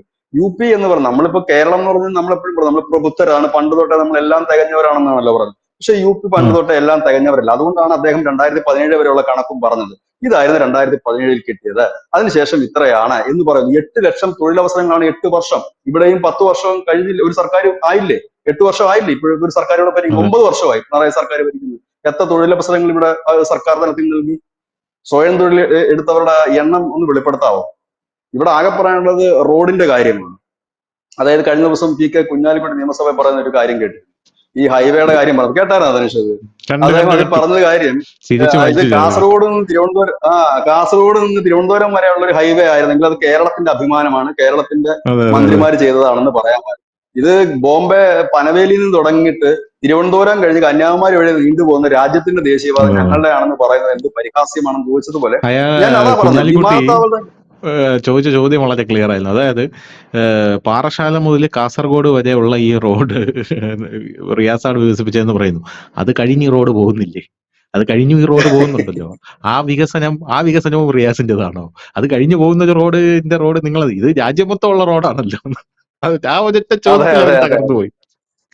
തകർന്നു. അതാ ഞാൻ പറഞ്ഞത്, ഈ രാജ്യം മുഴുവനുള്ള പാതയും രാജ്യം മുഴുവനുള്ള പദ്ധതികളും ഒക്കെ ഞങ്ങളുടെയാണെന്ന് പറയാനല്ല. ഇത് ഞാനതാ ഞാൻ പറഞ്ഞത്, ഉം. വളരെ സമഗ്രമായിട്ടുണ്ട്. സമസ്ത മേഖലയിലും അതിന്റെ കൃത്യമായ കണക്കുകൾ അവതരിപ്പിക്കും. ഈ കണക്കുകൾ അവതരിപ്പിക്കുന്ന ഏതെങ്കിലും ചാനലുകാരോടോ പത്രക്കാരോടോ അല്ല, ഒരു വലിയ ഉം. ജനക്കൂട്ടത്തെ വിളിച്ചിരുത്തി, അതിൽ വിദ്യാർത്ഥികളുണ്ട്, വിവിധ വിഭാഗങ്ങളുണ്ട്, അവരെയൊക്കെ വിളിച്ചിരുത്തിയിട്ടാണ് ഈ കണക്കുകൾ അവതരിപ്പിക്കുന്നത്. ഈ കണക്ക് അവതരിപ്പിക്കുമ്പോൾ സാമ്പത്തിക വിദഗ്ധരടക്കം, അതായത് സംസ്ഥാനത്തെ അല്ല, പുറത്തു നിന്നുള്ളവരുടെ അടക്കം, ഇപ്പോ ഈ നമ്മുടെ ഈ എക്കണോമിക്സ് ടൈംസ് പോലെയുള്ള മാധ്യമങ്ങൾ, അങ്ങനെയുള്ള ആ സാമ്പത്തിക വിദഗ്ധരടങ്ങിയ ജേർണലിസ്റ്റുകൾ അടങ്ങിയവര് പോയി ഇരുത്തി, അവരെ കൂടി ഇരുത്തിയിട്ടാണ് സമഗ്രമായിട്ട് ഇത് അവതരിപ്പിക്കുന്നത്. 3 ദിവസം കൊണ്ട് അവതരിപ്പിച്ച ഒരു റിപ്പോർട്ടാണ്. ഇതുപോലൊരു റിപ്പോർട്ട് ഞാൻ ഇന്ത്യയിൽ വേറൊരു സംസ്ഥാനം അവതരിപ്പിക്കുന്നുണ്ടല്ലോ. പല സംസ്ഥാനങ്ങളും ഒരു പ്രോഗ്രസ് റിപ്പോർട്ട് എന്ന് പറഞ്ഞ് ചെയ്യും. അത് ധനുഷ് പറഞ്ഞ ഈ മന്ത്രിമാരുടെ പ്രോഗ്രസ് റിപ്പോർട്ടാണ് പല സംസ്ഥാനങ്ങളും അവതരിപ്പിക്കുന്നത്. ഇന്ന അതെ. മന്ത്രി മികച്ചതായിരുന്നു, ഇന്ന മന്ത്രി, അതായത് മന്ത്രിമാരുടെ റാങ്കിങ് ആണ്. പക്ഷെ ഇത് മന്ത്രിമാരുടെ റാങ്കിങ് അല്ല. 8 വർഷം കൊണ്ട് യോഗി എന്ത് ചെയ്തു എന്ന് ചോദിച്ചാൽ ഇത് തന്നെ ധാരാളം, കൃത്യമായി തന്നെയാണ് പോകുന്നത്. ഇവിടെ ശ്രദ്ധേയമായ ഒരു കാര്യമുണ്ട്. ഈ ഉം. വിനോദസഞ്ചാരികളുടെ വരവിനകത്ത് 2024 കൂട്ടിയിട്ടില്ല. കുംഭമേളയ്ക്ക് മാത്രം 67 കോടി പേരാണ് എത്തിയത്. ഇതിൽ ശ്രദ്ധേയമായ ഉം. മറ്റൊരു കാര്യം വെച്ചാൽ 2017 വരെ കർഷകർ ഏറ്റവും കൂടുതൽ ആത്മഹത്യ ചെയ്തിരുന്ന ഒരു സംസ്ഥാനം, പെൺകുട്ടികൾ ഏറ്റവും കൂടുതൽ പീഡിപ്പിക്കപ്പെടുകയും ബലാത്സംഗം ചെയ്യപ്പെടുകയും കൊലപാതകം നടക്കുകയും ചെയ്ത സംസ്ഥാനം. അവിടെ യോഗി ആദിത്യനാഥ് ഈ റിപ്പോർട്ട് അവതരിപ്പിച്ചതിന് ശേഷം അദ്ദേഹം ചോദിച്ചൊരു ചോദ്യം, 45 ദിവസം 67 കോടി പേര് ആണും പെണ്ണും എല്ലാം വന്ന് കുംഭമേളയ്ക്ക് ഒരു തട്ടിപ്പോ കൊണ്ടുപോകല് കേട്ടോ, ഒരു പിടിച്ചുപറി നിങ്ങൾ കേട്ടോ, ഒരു പെണ്ണുപിടി നിങ്ങൾ കേട്ടോ, ആരെങ്കിലും ഞോണ്ടിയതായിട്ട് നിങ്ങൾ അറിഞ്ഞു എന്നാണ് ചോദിച്ചത്. അത് അതെ. ക്രമസമാധാന നില കൃത്യമായി കൊണ്ടു. ഇവിടെയൊക്കെ ആണെങ്കിലോ, നമ്മുടെ സംസ്ഥാനത്ത് ഗുണ്ടകളും മാഫിയ സംഘങ്ങളും ലഹരി മാഫിയയും അഴിഞ്ഞാടുന്ന ഒരു കാഴ്ചയാണ് നമുക്ക് കാണുന്നത്. ഇവിടെ നമുക്ക് ഭയമാണ് മുതൽ മുടക്കാൻ പോലും. കേരളത്തിനെ സംബന്ധിച്ച് നമ്മൾ പലപ്പോഴും പറയും സ്ഥലമില്ലാത്തതാണ്. അതൊന്നുമല്ല, പണം ഒരു മുടക്കാൻ ഭയമാണ്. പ്രധാനപ്പെട്ട ഒരു ചോദ്യം, ഈ ഉത്തർപ്രദേശ് ബിജേട്ടൻ ഉത്തരേന്ത്യയുമായിട്ട് വളരെ ബന്ധമുള്ള ഒരാളാണല്ലോ, ആ മണ്ണിൽ ചവിട്ടി നിന്നിട്ടുള്ള ഒരാളാണല്ലോ. അപ്പോൾ എന്തുകൊണ്ടാണ് ഈ ഉത്തർപ്രദേശ് ഇത്രയധികം ഈ ക്രമസമാധാന പരിപാലനത്തിൽ കുത്തഴിഞ്ഞു പോയത്? അവിടെ ഒരു കൊലപാതകം നടന്നാലോ, അല്ലെങ്കിൽ ഒരു ജാതീയമായിട്ടുള്ള ഒരു ദുരഭിമാന കൊല നടന്നാലോ, ഒരു സ്ത്രീകൾക്കെതിരെ ഇത്രയധികം അതിക്രമങ്ങൾ നടന്നാലോ, എന്തുകൊണ്ടാണ് അവിടെ ആരും ഒരു അക്ഷരം പോലും എതിർത്ത് സംസാരിക്കാനായി ധൈര്യപ്പെടാത്തത്? ഇതുവരെയുള്ള സർക്കാരുകളൊന്നും അതിന് ഒരു ആക്ഷൻസും എടുക്കാത്തത് എന്തുകൊണ്ടാണ്? എന്തായിരുന്നു ഉത്തർപ്രദേശിന്റെ ഒരു സാമൂഹിക വ്യവസ്ഥ? അത് അവിടുത്തെ ജനങ്ങളുടെ ഒരു കഴിവുകേടാണോ, അല്ലെങ്കിൽ അവിടെ ഉള്ള ഒരു എന്താ പറയുക, ജാതീയമായിട്ടുള്ള ഉച്ചനീചത്വങ്ങളുടെ ഒരു പ്രതിഫലനമായിരുന്നു ഈ ക്രമസമാധാനം ഇല്ലായ്മ, അല്ലെങ്കിൽ അവിടെ ഭരിച്ചിരുന്ന ആൾക്കാരുടെ പിടിപ്പുകേടായിരുന്നു? നല്ലൊരു ചോദ്യം അത്. സ്വാഭാവികമായിട്ടും ചോദിക്കുന്ന ഒരു ചോദ്യം അത്. ഇനി അത് പറഞ്ഞപ്പോഴാണ് ഒരു കാര്യം കൂടെ പറയാൻ മറന്നുപോയി. ഈ PSC എന്ന് പറയുന്ന ഒരു സംവിധാനമുണ്ട്, പബ്ലിക് സർവീസ് കമ്മീഷൻ. ഉം. ഉത്തർപ്രദേശിൽ ഈ PSC നിർത്തലാക്കിയിട്ട് കാലങ്ങളായി. 2017 ശേഷമാണ് ഈ യോഗി പറഞ്ഞല്ലോ 8 ലക്ഷം പേർക്ക് ജോലി കൊടുത്തു. ഏതാണ്ട് 10-15,000 വനിതാ പോലീസുകാർക്ക് ജോലി കൊടുത്തു എന്ന് പറഞ്ഞു. 1,56,000 പോലീസിന്റെ തസ്തിക നികത്തി എന്ന് പറഞ്ഞു. ഇതെല്ലാം എങ്ങനെ ചെയ്തെന്ന് ചോദിച്ചാൽ ഈ PSC പുനഃസ്ഥാപിച്ചു. PSC ഉം. ഇല്ലായിരുന്നു. അവിടെയൊക്കെ എന്ന് പറഞ്ഞാൽ പോലീസിലും മറ്റ് ജോലിക്കുമൊക്കെ എടുക്കുന്നത് വെച്ച് കഴിഞ്ഞാല്, ഞാനൊക്കെ 1999 2001 ആ കാലഘട്ടത്തിലുണ്ടായിരുന്നു. പിന്നെ 2020 ഇപ്പം മാറിയിട്ടുണ്ട് ഇപ്പോൾ. അന്നൊക്കെ എന്ന് പറഞ്ഞാൽ അവിടുത്തെ ഏതെങ്കിലും ഒരു ഗുണ്ടയോ അല്ലെങ്കിൽ പഞ്ചായത്ത് മെമ്പറോ അല്ലെങ്കിൽ MLA ഒക്കെ എഴുതി കൊടുക്കും, ഇന്ന ആൾക്ക് ഒരു ജോലി കൊടുത്തേക്കെന്ന് പറയും. അതിന് ഒരു ചൂഷണം ഉം. ഉണ്ടാകും, ചൂഷണത്തിന്റെ ഭാഗമായിരിക്കും. മിക്കവാറും ഒക്കെ ഇയാളുടെ ബന്ധത്തിലുള്ള ആൾക്കാരോ അല്ലെങ്കിൽ ഇയാളുടെ സെറ്റപ്പിന്റെ മോനോ ഒക്കെ തന്നെ ആയിരിക്കും. ഇങ്ങനെയുള്ളവരെയാണ് വെക്കുന്നത്. കാരണം നമ്മുടെ ആൾക്കാരെ വെക്കുക എന്നുള്ള രീതിയാണ്. അവിടെ പോലീസ് സ്റ്റേഷനൊക്കെ ഭരിക്കുന്ന ഇവർ തന്നെയാണ്. ഈ ഗുണ്ടകളൊക്കെ തന്നെയാണ് പോലീസ് സ്റ്റേഷൻ ഭരിക്കുന്നത്. അവരാണ് വിളിച്ചു പറയുന്നത് ഇന്നവനെ അങ്ങോട്ട് കേസൊന്നും അന്വേഷിക്കാൻ പാടില്ല. പോലീസുകാർക്ക് തന്നെ ഭയമാണ്. ഈ എങ്ങനെയാണ് അവിടെ പോയിട്ട് ഇത് ചെയ്യുന്നത്. അതിന്റെ ഏറ്റവും വലിയ തെളിവല്ലേ ഈ യോഗി ഒന്നാം വട്ടം കയറി കഴിഞ്ഞിട്ടും ഈ ഗുണ്ടകള് എന്തുമാത്രം ഭീഷണിപ്പെടുത്തലുകളാണ് തുടർന്നത്. അതെ, അതെ, അവസാനം അതെ. എന്താണ് ചെയ്തത് അദ്ദേഹം? ഗുണ്ടകളെ പബ്ലിക്കായിട്ട് വെടിവെച്ച് കൊല്ലുന്ന സാഹചര്യം വന്നപ്പോഴാണ് ഗുണ്ടകൾ ഒതുങ്ങിയത്. അതിനു അല്ല, മുമ്പ് എങ്ങനെ ഈ ഒരു പോലീസിന് ഭയമായിരുന്നു. സാഹചര്യത്തിലോട്ട് ആ സംസ്ഥാനം ഈ ഒരു സാഹചര്യത്തിലോട്ട് ഇത്രയ്ക്ക് ആ കുത്തഴിഞ്ഞ ആ ഒരു രീതിയിലോട്ട് സാഹചര്യത്തിലേക്കാണ് എത്തിപ്പെട്ട ഞാൻ എങ്ങനെയാ? പറയുന്നത്. ഉത്തരേന്ത്യയിലാകമാനം, ഉത്തർപ്രദേശിൽ മാത്രമല്ല, ബീഹാറിലും മധ്യപ്രദേശിലും അടക്കം ഈ നാട്ടുരാജാക്കന്മാരാണ് ജനപ്രതിനിധികളായിട്ട് വന്നുകൊണ്ടിരുന്നത്. ആ കാലഘട്ടം ഉം. ഇന്നിപ്പോ ഇന്ത്യയിൽ മാറിക്കഴിഞ്ഞിരിക്കുന്നു. അതായത് ഓരോ വിഭാഗത്തിലും ഇപ്പൊ ഒരു ഏരിയയിലെ ഒരു പ്രമാണി ഉണ്ടാകും. ഈ പ്രമാണിയാണ് അവിടുത്തെ MLA, MP ഒക്കെ. ഈ പ്രമാണിക്ക് അതൊന്നും ആകാൻ താല്പര്യമില്ലെങ്കിൽ ഈ പ്രമാണിയുടെ ഒരു നോമിനി ഉണ്ടാവും. ഈ ജനങ്ങൾ മുഴുവൻ വോട്ട് ചെയ്യണം. കാരണം ഈ നമ്മുടെ നാട്ടിൽ നിന്ന് പോലും ഈ യുപിയിലും മറ്റും വർക്ക് ചെയ്യുന്നവര് ഇവിടെ നിന്ന് കത്ത് അയച്ചതിന് ഈ കത്ത് കിട്ടുന്നത് ആ നാട്ടിൽ ഒരു വീട്ടിലേക്കാണ്. കത്തായാലും പണമായാലും ഇനി ഫോൺ കോൾ ആയാലും മുമ്പ് നമ്മൾ ഈ മറ്റേ BSNL ട്രങ്ക് കോൾ ബുക്ക് ചെയ്ത് വിളിക്കും, ആ വീട്ടിലേക്ക് ചെല്ലും. ആ വീട്ടിലേക്കാണ് ഈ സാധാരണപ്പെട്ട പാവപ്പെട്ട നാട്ടുകാർ വരുന്നത്. ഇതാ നിനക്കൊരു മണി ഓർഡർ വന്നിട്ടുണ്ട് ഇതാ എന്ന് പറഞ്ഞു കൊടുക്കും. ഇയാളൊരു പ്രമാണിയാണ്, ഇയാളാണ് പറയുന്നത് ഇന്ന കണക്ക് ചെയ്യണം അങ്ങനെ ചെയ്യണം എന്നൊക്കെ. അങ്ങനെ നാട്ടുപ്രമാണിമാരുടെ ഒരു നാടുവാഴികളുടെ ഒരു ലോകമായിരുന്നു. അങ്ങനെ കോൺഗ്രസിന്റെ ഇപ്പോഴത്തെ പല മുതിർന്ന നേതാക്കളെ എടുത്തു നോക്കിക്കഴിഞ്ഞാൽ അത് ബഹുഭൂരിപക്ഷം പേരും പഴയ നാട്ടുരാജാക്കന്മാരിൽ ഒരു ഭാഗമോ നാടുവാഴികളോ ഒക്കെ തന്നെയാണ്. BJPയിലും അത്രയുണ്ട്, ഗോളിയാർ രാജകുടുംബത്തിൽ നിന്ന് വന്നവരും ഒക്കെ തന്നെയുണ്ട്. അപ്പം അതുപോലെയുള്ള അനവധി ഗുണ്ടകളായാലും മാഫിയ പ്രഭുക്കളായാലും അവരുടെ കീഴിലേക്കായിരുന്നു. അതായത് ജനങ്ങൾ അവരാണ് നിശ്ചയിക്കുന്നത്. ഞാൻ മത്സരിക്കുന്നു, കണ്ടിട്ടില്ല അവിടെ ഈ മാഫിയ തലവന്മാരൊക്കെ 7-8 തവണയൊക്കെയാണ് യുപിയിലും മധ്യപ്രദേശിലൊക്കെ ജയിച്ചുകൊണ്ടിരുന്നത്. അത് ജനങ്ങൾക്ക് വേറെ ഓപ്ഷൻ ഇല്ല. നീ വോട്ട് ചെയ്യാൻ പോണേ എനിക്ക് ചെയ്യണം, ഇല്ലെങ്കിൽ നീ വോട്ട് ചെയ്യണ്ട എന്നുള്ള രീതി. മാഫിയ അവിടെ തലവന്മാര് മാത്രമല്ലല്ലോ, നിന്ന് ഗുണ്ടകൾ പോലും ഉണ്ടല്ലോ. വികാസ് ദുബായെ പോലുള്ള ഗുണ്ടകൾ പോലും ഉണ്ടല്ലോ ഇതിനകത്ത്. മാഫിയ ഗുണ്ടകളും തലവന്മാര് മാത്രം. ഉണ്ട്. പിന്നീട് അതിനൊരു ചേഞ്ച് വന്നത് എപ്പോഴാന്ന് വെച്ചാൽ ഇലക്ട്രോണിക് വോട്ടിംഗ് മെഷീൻ വന്നു. അപ്പോൾ ഈ ബാലറ്റ് പേപ്പർ തട്ടിക്കൊണ്ടു പോവുക, ബാലറ്റിൽ കുത്തിയിടുക, ആ പരിപാടികളൊക്കെ അങ്ങ് നിന്നു. ഇപ്പൊ നമ്മുടെ ഈ പിന്നെ ഈ ഇവിടെ ഉണ്ടല്ലോ, നമ്മുടെ ഈ കഴിഞ്ഞ ദിവസമൊക്കെ ദന്തേവാദ ഛത്തീസ്ഗഡിലും ഒക്കെ ഈ നക്സൽ അറ്റാക്ക് ചെയ്യുന്ന രീതി ഈ അടുത്ത് കൗണ്ടർ ഇത് നടന്നിരുന്നു. അപ്പൊ അവിടുത്തെ പ്രശ്നം എന്താണ്, അവിടെ ഈ അടുത്താണ് വൈദ്യുതി എത്തുന്നത്, റോഡ് എത്തുന്നതൊക്കെ. അതെന്തുകൊണ്ടാണ്? നക്സൽ ആ ഭാഗത്തേക്കൊന്നും വികസനം കൊണ്ട് അനുവദിക്കത്തില്ല എന്ന് പറഞ്ഞ കണക്ക് ഇവന്മാർക്ക് ഈ നാട് വികസിക്കണം എന്ന് ആഗ്രഹമില്ല. കാരണം നാട് വികസിച്ചാൽ എന്ത് സംഭവിക്കും? ഇവന്മാരുടെ ഇരിപ്പിടം തകർന്നു പോകും. അതുകൊണ്ട് തന്നെ ഈ നാട് വികസിക്കാൻ ഇവരെന്നും ഈ അടിമകളെ കണക്ക് കൊണ്ടു നടന്നൊരു സമൂഹത്തെയാണ് ഇപ്പോൾ ആട്ടിത്തെളിച്ച് മുമ്പോട്ട് കൊണ്ടുപോകുന്നത്. എടുത്തു പറയേണ്ട ഒരു കാര്യം, ഈ യോഗി ആദിത്യനാഥ് വന്നിട്ട് ഈ SC/ST വിഭാഗത്തിന് അതിലെ പെൺകുട്ടികൾക്ക് 50,000 രൂപ മുതൽ 50 ലക്ഷം രൂപ വരെ പിന്നെ ഈ സബ്സിഡിയോട് കൂടിയിട്ട് ഇൻട്രസ്റ്റ് ഇല്ലാതെ ലോൺ കൊടുത്തു സ്വയം തൊഴിൽ കണ്ടെത്താനായിട്ട്. അത് വലിയ രീതിയിൽ പെൺകുട്ടികളെ സ്വാധീനിച്ചിട്ടുണ്ട്. ഈ യോഗി ജയിക്കുന്നത് ഇവിടെ ഇരുന്ന് നമ്മൾ പറയുന്നൊക്കെ ഈ വർഗീയത പറഞ്ഞുകൊണ്ടൊന്നുമല്ല. യോഗി വർഗീയത പറയുന്നില്ല എന്ന് വേണമെങ്കിൽ പറഞ്ഞു. ചിലപ്പോൾ ഒരുപക്ഷെ അദ്ദേഹത്തിന് പൊളിറ്റിക്കൽ സ്റ്റേറ്റ്മെന്റ് കാണുമായിരിക്കും, വല്ല റാലിയിലൊക്കെ പങ്കെടുക്കുമ്പോൾ എന്തെങ്കിലുമൊക്കെ BJP എന്നോ ഹിന്ദു എന്നൊക്കെ അദ്ദേഹം വല്ല അല്ല, അത് പറഞ്ഞു. ഈ പല ആൾക്കാരും ഈ ഉത്തരേന്ത്യയെ കുറിച്ചൊക്കെ പറയുന്നുണ്ട്. ഉത്തരേന്ത്യ നേതാക്കൾ വർഗീയ, ഞാൻ മനസ്സിലാക്കുന്നത് ഓരോ സംസ്ഥാനത്തും ഓരോ കൾച്ചറാണ്, ഓരോ പൊളിറ്റിക്കൽ സ്ട്രക്ചറാണ് എന്നുള്ളതാണ്. ഇപ്പൊ പിണറായി വിജയനെ പിടിച്ച് ഉത്തർപ്രദേശിലെ മുഖ്യമന്ത്രി ആയി കഴിഞ്ഞാലും പിണറായി വിജയനും ഇതൊക്കെ തന്നെ പറയും എന്ന് തന്നെയാണ് ഞാൻ മനസ്സിലാക്കുന്നത്. കാരണം അവിടുത്തെ ജനങ്ങൾ അങ്ങനെയാണ് അവരെ പരിപോഷിപ്പിച്ച് വെച്ചിരിക്കുന്നത്. അവിടുത്തെ ജനങ്ങൾക്ക് അത് ഇപ്പൊ നമ്മളിവിടെ നിന്ന് പറയുന്നു, ഇപ്പൊ കേരളത്തിൽ വന്നിട്ട് നമ്മൾ ഈ ബീഫ് കഴിക്കരുത് എന്ന് ഒരാൾ പറഞ്ഞു കഴിഞ്ഞാൽ നമ്മൾ പുച്ഛിക്കുമെന്ന് മാത്രമല്ല, നമ്മളത് കഴിക്കുന്ന ഭക്ഷണമാണ്, കുറെ കാലമായിട്ട് കഴിക്കുന്ന സംഭവമാണ്. പക്ഷെ ഉത്തർപ്രദേശിൽ ചെന്ന് ബീഫ് കഴിക്കില്ലെന്ന് പറഞ്ഞു കഴിഞ്ഞാൽ അവിടുത്തെ ജനങ്ങൾക്ക് അത് സന്തോഷമാണ്. ഈവൻ മുസ്ലിംസ് പോലും അവിടെ ഈ ബീഫ് പല ഫെസ്റ്റിവൽസ് വരുമ്പം കഴിക്കാറില്ല എന്നുള്ളതാണ്. അപ്പൊ ഇവിടെ ഇരുന്ന് നമ്മൾ അങ്ങോട്ടേക്ക് നോക്കുമ്പോൾ അതെന്താ അവരവിടെ കഴിക്കാത്തത്, അതവിടെ കഴിക്കാൻ അനുവദിക്കാത്തത് കൊണ്ടാണ്, യോഗി അവരുടെ തൊണ്ടയിൽ കുത്തിപ്പിടിച്ചിരിക്കുന്നത് കൊണ്ടാണ് എന്ന് പറഞ്ഞിട്ട് കാര്യമില്ല. അത് അവിടുത്തെ ഒരു എന്താ പറയാ, അവരങ്ങനെയാണ് പരിപോഷിപ്പിച്ച് വെച്ചിരിക്കുന്നത്. ഇപ്പൊ തമിഴ്നാട്ടിലോട്ട് പോയി കഴിഞ്ഞാൽ തമിഴ്നാട്ടിലെ കൾച്ചർ എൻറ്റയർലി ഡിഫറെന്റ് ആണ്. ഇപ്പൊ ഞാൻ ഒരു കാര്യം പറയട്ടെ ബിജുചേട്ടാ, തമിഴ്നാട്ടില് നമ്മളിവിടെ കേരളത്തിൽ ഈ ദുരഭിമാന കൊല എന്നൊക്കെ കേൾക്കുമ്പോൾ നമ്മൾ വളരെ അതിഭീകരമായിട്ടാണ് അതിനെ സമീപിക്കുന്നത്. പക്ഷെ തമിഴ്നാട്ടിൽ പോയി കഴിഞ്ഞാൽ ചില ഗ്രാമങ്ങളൊക്കെ സർവ്വസാധാരണമാണ്. ഇന്നും ഈ ആർത്തവകാരികളായിട്ടുള്ള സ്ത്രീകളെ പിടിച്ച് ഷെഡി കിടത്തുന്ന ഗ്രാമങ്ങളുണ്ട് തമിഴ്നാട്ടിൽ. ഞാൻ വായിച്ചപ്പോൾ ഞെട്ടിപ്പോയി. പക്ഷെ അവർക്ക് അത് എന്താണ്, അവരുടെ കലാചാരം, കൾച്ചർ, അതിൽ നിന്ന് അവർ പുറത്തു വന്നിട്ടില്ല എന്നുള്ളതാണ് യഥാർത്ഥം മനസ്സിലാവുന്നത്. അപ്പോൾ അവിടെ ചെന്നിട്ട് ഒരു ജനപ്രതിനിധി അത് എതിർക്കുന്ന ഒരാൾ അവിടെ ജയിച്ചു വരുമെന്ന് എനിക്ക് തോന്നുന്നില്ല. അപ്പോൾ അയാൾ സ്വാഭാവികമായിട്ടും അവിടെ ജയിക്കണമെങ്കിൽ അത് പറഞ്ഞേ അവിടെ ജയിക്കാനായിട്ട് സാധിക്കുകയുള്ളൂ. എന്ന് പറഞ്ഞ് നമ്മൾ ഉയർന്നതോ അവര് താഴ്ന്നതോ എന്നുള്ളതൊന്നും അതിന് അർത്ഥമില്ല. ഇതൊക്കെ ഓരോ സ്റ്റേറ്റിന്റെയും അവിടുത്തെ ജനങ്ങളുടെ, അവർ വളർന്നു വന്ന അവരുടെ കൾച്ചർ, അവരെ അനുഷ്ഠിച്ചു വന്ന ഓരോ കാര്യങ്ങളുടെ പ്രതിഫലനങ്ങളായിട്ടാണ് ഞാൻ മനസ്സിലാക്കുന്നത്. അതെ, ഈ യോഗി ആദിത്യനാഥെന്നല്ല BJPയുടെ നേതാക്കളുടെ പ്രസ്താവനയെ കൃത്യമായി വളച്ചൊടിക്കുന്ന മാധ്യമപ്രവർത്തകരുള്ള സ്ഥലം കേരളമാണ്. ഞാനൊരു ഉദാഹരണം, ലേറ്റസ്റ്റ് ഉദാഹരണം ഞാൻ പറഞ്ഞുതരാം. നമ്മൾ ചെയ്തൊരു വാർത്ത ഞാൻ പറഞ്ഞുതരാം. യോഗി ആദിത്യനാഥ് പുള്ളി എന്തു പറയുന്നു, അതിന്റെ ഒരു ഭാഗം കട്ട് ചെയ്തിട്ടാണ് ഇവിടെ വെക്കുന്നത്. ഇനി ഈ അടുത്ത കാലത്ത് അവിടെ ഈ ഹോളി ആഘോഷം നടന്നായിരുന്നു. ഹോളി ആഘോഷം നടന്നപ്പം ഈ മസ്ജിദുകളൊക്കെ മൂടിയിടാൻ ഒരു തീരുമാനം വന്നു. അപ്പൊ നമ്മുടെ അടുക്കൂട്ടി ചർച്ചക്കാര് പറഞ്ഞു ഇതെന്ത് നാണക്കേടാണ്, യോഗിയുടെ ഇതാണെന്നൊക്കെ പറഞ്ഞു.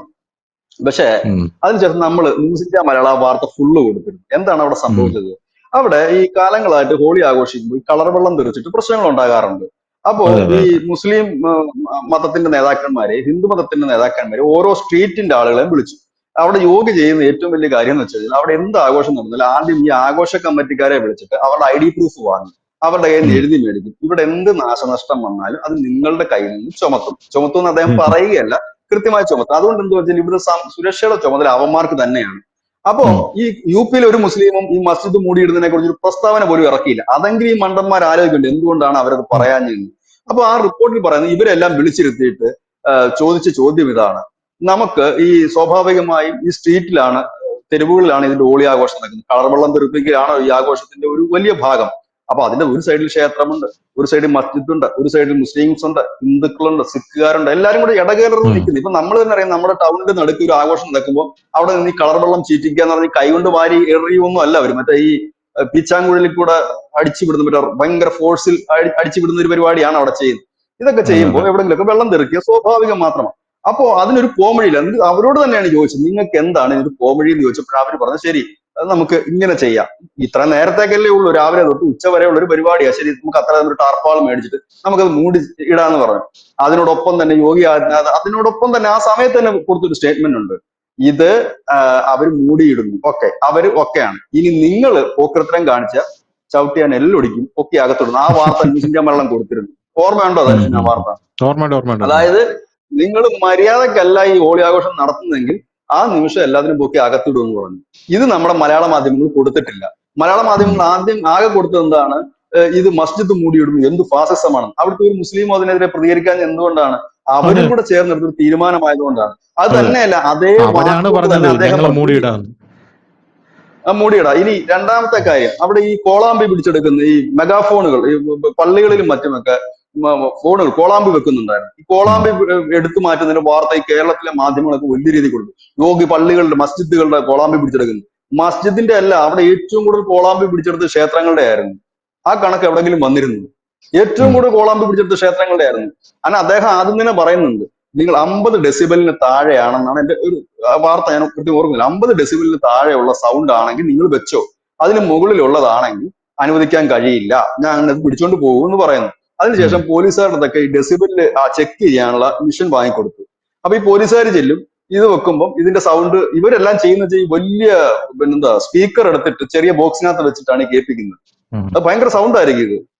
അങ്ങനെ പിടിച്ചോണ്ട് പോയി. ആ പിടിച്ചോണ്ട് പോയതിനകത്ത് ഹിന്ദു ക്ഷേത്രങ്ങളുടെയാണ് കൂടുതൽ. അത് ഒരു പത്രത്തിൽ വാർത്ത കണ്ടില്ല. അദ്ദേഹം എല്ലാവരുടെയും ചെയ്തു. എന്നിട്ട് ഈ പിടിച്ചോണ്ട് പോയത് എന്ത് ചെയ്തു? കൂട്ടിയിട്ട് കത്തിച്ചില്ല. പകരം സ്കൂളുകൾക്ക്, ഈ മൈക്ക് സ്കൂളുകൾക്ക് വേണമല്ലോ, അസംബ്ലിയും മറ്റും നടക്കും. ഉം. അങ്ങനെ ഈ മൈക്ക് ഇല്ലാത്ത സ്കൂളുകൾക്ക് കൊടുത്തു, മറ്റേ സന്നദ്ധ സംഘടനകൾക്ക് കൊടുത്തു. അങ്ങനെയാണ് ചെയ്തത്. ഇനി ഭൂമി പിടിച്ചെടുത്തിട്ടുണ്ട്. ഭൂമി പിടിച്ചെടുത്തത് കേരളത്തിൽ വലിയ വാർത്തയായിരുന്നു, ഈ മാഫിയ തലവന്മാരുടെയൊക്കെ. എന്നിട്ട് അതിന് ഇവിടെ വന്ന വാർത്ത ഉം. എന്നത് മുസ്ലിങ്ങളുടെ ഭൂമി പിടിച്ചെടുക്കുന്നു എന്നുള്ളതാണ്. ഈ മാഫിയ അതെ. തലവന്മാരുടെ ഭൂമി പിടിച്ചെടുത്തിട്ട് എന്താണ് അദ്ദേഹം ചെയ്തത് എന്ന് ചോദിച്ചു കഴിഞ്ഞാൽ, ഗ്രൗണ്ട് ഇല്ലാത്തടത്ത്, അതായത് ഇപ്പൊ ഒരു മാഫിയ തലവന്റെ ഒരു ഏക്കർ പിടിച്ചെടുത്തു, അവിടെ യുവജനങ്ങളുണ്ട്, അവർക്ക് ഗ്രൗണ്ട് ഇല്ല കളിക്കാൻ, അവർക്ക് അത് ഗ്രൗണ്ടിനായിട്ട് ആ പഞ്ചായത്തിന് വിട്ടുകൊടുക്കുക ചെയ്യുന്നു. ഉം. ഇല്ലെങ്കിൽ ഉം. നിങ്ങൾക്ക് എന്തെങ്കിലും ഇവിടെ ചെയ്യാനുണ്ടോ, നിങ്ങൾക്ക് ഹോസ്പിറ്റൽ വേണോ, നിങ്ങൾക്ക് സ്ഥല സൗകര്യം ഇല്ല, ശരി നിങ്ങൾ ഇത് പണിതോ, ഇത് പിടിച്ചെടുത്ത ഭൂമി അങ്ങനെ വിട്ടുകൊടുക്കുക. അങ്ങനെ 63,000 ഏക്കർ ഭൂമി അദ്ദേഹം അങ്ങനെ വിട്ടുകൊടുത്തു. ഗ്രൗണ്ടായിട്ട്, കളിസ്ഥലമായിട്ട്, ഉം. മാർക്കറ്റായിട്ട് ഒക്കെ അത് ഉപയോഗപ്പെടുത്തുകയാണ് ചെയ്തത്. അതാ ഞാൻ പറഞ്ഞത്, വൺ സൈഡ് മാധ്യമ പ്രവർത്തനമാണ്. ഇതിന്റെ ഒരു റിയാലിറ്റി അല്ല, അവിടെ നടക്കുന്ന യഥാർത്ഥ സംഭവമല്ല. എന്തിനേറെ പറയുന്നത്, നമ്മൾ ഈ ചർച്ച ചെയ്ത വിവരം നമ്മളല്ലാതെ വേറെ ആരെങ്കിലും ഇതുവരെ ഇത് ചർച്ച ചെയ്തതായിട്ട് എന്റെ അറിവിലില്ല. ഇനി നാളെ എന്റെ ആരെങ്കിലും അറിവില്ല. ചർച്ച ചെയ്യുമോ എന്ന് എനിക്കറിയില്ല. ഇത് ചർച്ച ചെയ്യാൻ സാധ്യത തീരെ കുറവാണ്. കാരണം യോഗിയോ ഇല്ലെങ്കിൽ BJPക്കോ ഒരു ഹൈപ്പ് കിട്ടും എന്ന് കരുതിയിട്ട് മാത്രം ചർച്ച ചെയ്യാത്തതാണ്. നല്ലതിന് നല്ലതെന്ന് പറയണം. ഞാൻ പറഞ്ഞല്ലോ, ഇവിടെ നമുക്ക് പിണറായി വിജയനോടൊന്നും യാതൊരു എതിർപ്പില്ല. ഗെയിൽ പദ്ധതി വന്നത്, വിഴിഞ്ഞം പദ്ധതി വന്നത്, ഈ NH-66 ഒക്കെ പണി ഇത്ര വേഗം നടക്കുന്നത് പിണറായി വിജയൻ എന്ന് പറയുന്ന നേതാവിന്റെ ഇച്ഛാശക്തി കൊണ്ട് മാത്രമാണ്. കാരണം ഈ സംസ്ഥാനത്ത് ഒരു സ്ട്രോങ് ഭരണാധികാരി ഉണ്ടെങ്കിൽ മാത്രമേ സ്ഥലമെടുപ്പ് കൃത്യമായി പൂർത്തിയാക്കാൻ കഴിയൂ. അതുപോലെ ഗെയിൽ പദ്ധതി കൊണ്ടുവന്നത്, വിഴിഞ്ഞത്തെ സമരങ്ങളെയൊക്കെ അടിച്ചൊതുക്കി അത് കൊണ്ടുവരാൻ കഴിഞ്ഞത്, ഇതൊക്കെ പിണറായി വിജയന് ക്രെഡിറ്റ് തന്നെയാണ്. നല്ലതിനെ നല്ലതെന്ന് നമ്മൾ പറയണമല്ലോ, മോശത്തെ മോശമെന്നും പറയണം. പക്ഷെ ഇപ്പോഴും ഞാൻ പറയുന്നു, ഇന്ത്യയിലുള്ള ചരിത്രത്തിൽ ആദ്യമായിട്ടാണ് ഒരു പ്രോഗ്രസ് റിപ്പോർട്ട് സമഗ്രമായി തന്നെ ലോകത്തിന്റെ മുമ്പിൽ വിളിച്ചു പറഞ്ഞത്. 3 ദിവസം എടുത്ത് പറഞ്ഞത്. അതിന്റെ ചില കാര്യങ്ങൾ മാത്രമാണ് നമ്മൾ പറഞ്ഞത്. ഇത്തരം കാര്യങ്ങളോട് കിടപിടിക്കാൻ നമ്മുടെ കേരളത്തിന് എത്രമാത്രം കഴിയുമെന്നുള്ളത്, ഇല്ലെങ്കിൽ കേരളത്തിന്റെ ഈ ചാനലിലൊക്കെ വന്നൊരു ചർച്ച നടത്തുന്നവരും ഈ ക്രിട്ടിസൈസ് ചെയ്യുന്നവരും ഒക്കെ UPയും ഒക്കെ താറടിച്ച് നമ്മൾ നമ്പർ 1 എന്ന് പറയുന്നവർ ഇതുപോലെ സമഗ്രമായിട്ട് ഒരു റിപ്പോർട്ട് തയ്യാറാക്കും. ഇതിനൊക്കെ അവർക്ക് കൗണ്ടർ കാണും എന്നാണ് ഞാൻ വിശ്വസിക്കുന്നത്. കാരണം എന്താ അറിയോ, അല്ല, ഞാനൊരു ഒറ്റ ഈ ചോദ്യം സ്ത്രീ അവരോട് സുരക്ഷയുടെ ചോദിക്കുന്നുള്ളൂ. സ്ത്രീ സുരക്ഷയുടെ കാര്യമൊക്കെ ഇവർ പറയുന്ന ഒരു പ്രധാനപ്പെട്ട വാദമുണ്ട്. കേരളം ഉത്തർപ്രദേശിനെ കണ്ടുപിടിക്കും. അല്ല, പ്രോഗ്രസ് റിപ്പോർട്ടിൽ ഇത്രയധികം ക്രമസമാധാന പരിപാലനം വർദ്ധിച്ചല്ലോ, കേരളം ഈ ക്രമസമാധാന പരിപാലനത്തിൽ നമ്പർ 1 ആണോ, കേരളം പിന്നിലാണല്ലോ എന്ന് ചോദിച്ചാൽ അവർ പറയുന്ന ഒരു സ്വതസിദ്ധമായിട്ടുള്ള ഒരു മറുപടി ഉണ്ട് അവരുടെ. ഉത്തർപ്രദേശിലൊക്കെ ക്രൈം അവിടെ റെക്കോർഡ് ചെയ്യപ്പെടുന്നുണ്ടോ? അവിടെ കേരളത്തിൽ നടക്കുന്ന ഓരോ ക്രൈമും ഇവിടെ പോലീസ് FIR ഇട്ട് വെക്കുന്നുണ്ട്. അതുകൊണ്ടാണ് ഇവിടെ ക്രൈം കൂടുന്നത് എന്നാണ് അവർ പ്രധാനമായിട്ട് പറയുന്നത്. ഉത്തർപ്രദേശിൽ ഒരു കൊലപാതകം നടന്നാൽ അത് അന്വേഷിക്കാനോ അത് നടന്നു എന്ന് മനസ്സിലാക്കാനോ പോലും അവിടുത്തെ പോലീസ് തയ്യാറായില്ല, പിന്നെയല്ലേ FIR ഇടുന്നത് എന്നാണ് അവരുടെ പ്രധാനപ്പെട്ട ഒരു വാദം, ഒരു ഗംഭീര വാദം. അത് അല്ല, ഒറ്റ പറയാതിരിക്കാൻ പറ്റില്ല. ചോദ്യമുണ്ട്. എല്ലാവർക്കും അറിയാവുന്ന ഒരു ചോദ്യം ചോദിക്കാം. ഈ പിണറായി ഉം, സർക്കാർ കയറിയിട്ട് ഇപ്പൊ 9ാമത്തെ വർഷമാണ്. അടുത്ത വർഷം ആകുമ്പോൾ 10 ഉം. തികയ്ക്കും. ഈ 9 വർഷം കൊണ്ട് എത്ര സർക്കാർ ജോലികൾ, എത്ര പേർക്ക് സർക്കാർ ജോലി നൽകി? ഒരു തൊഴിലവസരങ്ങൾ, ബാക്കിയൊന്നും വേണ്ട, സ്വയം തൊഴിലിന്റെ കേസ് വേണ്ട, പൊതുമേഖലാ സ്ഥാപനങ്ങളിൽ വേണ്ട, മറ്റ് സ്ഥലങ്ങളിൽ ഒന്നും വേണ്ട, സർക്കാർ ഇപ്പൊ ഇദ്ദേഹം കയറുമ്പോ എന്താണ് പറഞ്ഞത്? 2 കോടി തൊഴിലവസരങ്ങളോ? ഇവര് 2 കോടി 5 കോടി എന്നൊക്കെ പറയുന്നത് സർക്കാർ ജോലി മാത്രമല്ല, സ്വയം തൊഴിലുകൾ വരും, അതിൽ എല്ലാം വരും. എല്ലാം കൂടെ ഉൾപ്പെടുത്തിയാണ് 2 കോടി തൊഴിലവസരങ്ങൾ. ഇപ്പൊ വിഴിഞ്ഞം വരുമ്പോൾ തന്നെ 5000 പേർക്കോ മറ്റോ തൊഴിൽ കിട്ടുമെന്നൊക്കെയാണ് പറഞ്ഞിരുന്നത്. പക്ഷെ ഇതുവരെ ഈ 9 വർഷം കൊണ്ട് എത്ര തൊഴിലവസരങ്ങൾ സൃഷ്ടിക്കപ്പെട്ടു എന്ന് മാത്രം ഒരു കണക്ക് വിട്ടാൽ മതി. ഇത് ഇദ്ദേഹം കൃത്യമായ കണക്കാണ്. ഇദ്ദേഹം പറയുന്നത് 8 വർഷം കൊണ്ട് 8 ലക്ഷം സർക്കാർ ജീവനക്കാരെ നിയമിച്ചു. അതിൽ പോലീസിൽ മാത്രം 1,56,000. അതിൽ തന്നെ 35% വനിതകള്. കൃത്യമായ കണക്കാണ് ഓരോ സെക്ഷനിൽ. ഇവര് 2 കോടി പേര് കണക്കൊക്കെ കൊണ്ടുവരുന്നത് സ്വയം. കാരണം PSC വഴി, നമ്മുടെ രാജ്യത്തിൽ PSC വഴി ഏറ്റവും കൂടുതൽ നിയമനങ്ങൾ നടത്തിയത് നമ്മുടെ കേരള സർക്കാരാണ് എന്നാണ് അവർ പറയുന്നത്. അതിനെയൊക്കെ പൊളിച്ചടുക്കി കൈ കൊടുത്തിട്ടുണ്ട് ഈ PSC വിദ്യാർത്ഥികളൊക്കെ. അവർ വന്ന് പറയുന്നത് PSC വഴി ഏറ്റവും കൂടുതൽ നിയമനം നടത്തി എന്ന് പറയാൻ നിങ്ങൾ എത്ര നടത്തിയിട്ടുണ്ട് എന്നുള്ളൊരു ചോദ്യം ഇവർ ചോദിക്കുന്നു. അപ്പോൾ ഇവർ പറയുന്നു, ഞങ്ങൾ ഇത്ര നിയമനങ്ങൾ നടത്തിയിട്ടുണ്ട്. ശരി, കേരള പോലീസിൽ നിങ്ങളൊരു ഇത്ര നിയമനം നടത്തിയിട്ടുണ്ട്, ബാക്കി സംസ്ഥാനങ്ങളോട് നിങ്ങൾ നോക്കൂ, അവിടെ ഒന്നും PSC വഴി നിയമനമേ നടക്കുന്നില്ല. അപ്പോ ഇവർ കൊടുക്കുന്ന ഒരു മറുപടി, അവിടെ PSC വഴിയല്ല ഇതിനെ നിയമിക്കുന്നത്, അവിടെ അതാത് ബോഡികളാണ് നിയമിക്കാനുള്ള ഇത് കൊടുത്തിരിക്കുന്ന അതാത് ബോഡികൾക്കാണ്, അവര് നിയമിക്കുന്നുണ്ട്. അത് PSCയിൽ കണക്കിൽ വരണമെന്നില്ല. അപ്പൊ നിങ്ങൾ ഈ PSC മാത്രം പിടിച്ചുകൊണ്ടിരിക്കാതെ നിങ്ങൾ നിങ്ങളുടേതായിട്ടുള്ള കാര്യം, പക്ഷേ നിയമനങ്ങൾ നടക്കുന്നുണ്ട് എന്ന് പറഞ്ഞാൽ ഇവിടെയുള്ള അതാത് ബോഡി എന്ന് പറഞ്ഞാൽ CPM ആണ്. CPM-ന്റെ കുറെ ശൃംഖലകളെ പിൻവാതിൽ വഴി ചറപറാന്ന് ഇവിടെ ഇവിടെയൊക്കെ നിയമിക്കുന്നുണ്ട്. അതിപ്പോ എല്ലായിടത്തും നിയമിക്കുന്നുണ്ട്. പൊന്നുചേട്ടാ, കേരള ബാങ്കിലൊക്കെ നോക്കിക്കഴിഞ്ഞാൽ കുറെ എണ്ണം കയറി ഇരിപ്പുണ്ട്, 60-70 രൂപയൊക്കെ വാങ്ങിച്ചോട്ട്. അത്ര നിയമനങ്ങളാണ് നടക്കുന്നത്. കുറിച്ച് കൂടുതൽ ഇനി പറയുന്നില്ല. അല്ല, ഇപ്പൊ പോലീസിൽ തന്നെ നോക്കൂ. ക്രമസമാധാന നില പരിപാലിക്കേണ്ട പോലീസാണ്. കേരള പോലീസിൽ എത്ര തസ്തിക ഒഴിഞ്ഞു കിടപ്പുണ്ട്? ഒരു സ്റ്റേഷന് വേണ്ട സ്ട്രെങ്ത് ഉണ്ടോ? കേരളത്തിൽ ഏതെങ്കിലും പോലീസ് സ്റ്റേഷന് വേണ്ട സ്ട്രെങ്ത് ഉണ്ടോ? ഇത് ചുമ്മാ ഇതുങ്ങളൊക്കെ. ഞാൻ പേരൊന്നും പറയുന്നില്ല. കുറച്ച് നാളുകൾക്ക് മുമ്പ്, ഇപ്പോഴല്ല, കുറെ വർഷങ്ങൾക്ക് മുമ്പ്, ഞാൻ പിണറായി സർക്കാരിന്റെ കാലത്തല്ല കേട്ടോ, അതിന് മുമ്പ് ഞാൻ വാഹനത്തിൽ പോകുമ്പോഴത്തേന് വാഹനം അവിടെ പിടിച്ചു നിർത്തി അദ്ദേഹം, സബ് ഇൻസ്പെക്ടർക്ക് എന്നോടുള്ള ഒരു വ്യക്തിപരം, അത് ഞാൻ നൽകിയ ഒരു വാർത്തയുടെ പേരിലുള്ള ഒരു വൈരാഗ്യത്തിനാണ്. പിന്നെ എന്റെ കയ്യിലും തെറ്റുണ്ട്, ഞാൻ ഹെൽമെറ്റ് വെച്ചിരുന്നില്ല, ഹെൽമെറ്റ് ഈ വണ്ടി തൂക്കിയിട്ടിരിക്കുകയായിരുന്നു, ഞാനും ഒരു തെറ്റുകാരനാണ്. അപ്പൊ അതിന്റെ പുള്ളിയോട് മാറി നിൽക്കാൻ പറഞ്ഞു. അതിനുശേഷം പുള്ളി ഭയങ്കരമായിട്ട്, ഇപ്പോഴുള്ള വർഷങ്ങൾക്ക് മുമ്പുള്ള കാര്യമാണ്, അപ്പൊ അദ്ദേഹം ഭയങ്കര വയലന്റ് ആയിട്ട് എന്റെ അടുത്ത് വന്നിട്ട് ചോദിച്ചു, നിങ്ങൾ കഴിഞ്ഞ ദിവസം വലിയ മുഖപ്രസംഗമൊക്കെ എഴുതിയായിരുന്നല്ലോ, മറ്റേ ഈ ആര്യാടൻ മുഹമ്മദ് ഇല്ലേ നമ്മുടെ, അന്ന് അദ്ദേഹം വൈദ്യുതി മന്ത്രി ആയിരുന്നപ്പോ ഈ കായംകുളത്ത് വെച്ച് അദ്ദേഹത്തിന് വാഹനത്തിന് നേരെ കല്ലേറ് നടന്നു, DYFIക്കാർ കല്ലേറ്. അപ്പൊ നമ്മൾ ആ വാർത്തയിൽ എഴുതിയിരുന്നു, പോലീസ് 7 അയലത്ത് പോലും ഉണ്ടായിരുന്നില്ല, പോലീസ് എത്തിയില്ല, എത്തിയപ്പോ ഒരുപാട് വൈകിപ്പോയി എന്നും പറഞ്ഞിട്ട്. അപ്പൊ അന്ന് അദ്ദേഹം പറഞ്ഞത്, നിങ്ങൾക്ക് ഞങ്ങളുടെ പ്രശ്നം എന്താണെന്ന് അറിയാവോ? ഞങ്ങളൊരു വേറൊരു അന്വേഷണത്തിലായിരുന്നു, ആകെ 3 പോലീസുകാരെ ഉണ്ടായിരുന്നു, ഒരു ഒടങ്കൊല്ലി ജീപ്പ് വാഹനമാണ് ഞങ്ങൾക്കുള്ളത്.